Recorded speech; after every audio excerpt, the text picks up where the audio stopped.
All right, so we need to talk about the difference between a growth rate and a growth factor. The growth rate, really simply, is going to be your percentage that you're growing by. So you can think of your growth rate as your percentage, and the growth factor is going to be your multiplier. I just spelled multiplier wrong. So when I look at my table, I can see that my growth rate is always written as a percentage, and my growth factor is then written as a decimal. So let's go ahead and fill in the rest of this table.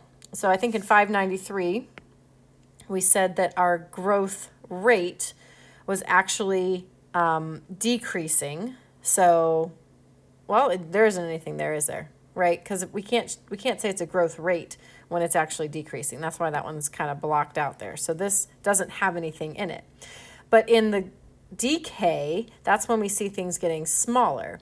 So our decay rate, again, that's our percentage, and the decay factor is your multiplier. Now, I'm just kind of writing that on the screen, but you could go ahead and summarize that in those text boxes.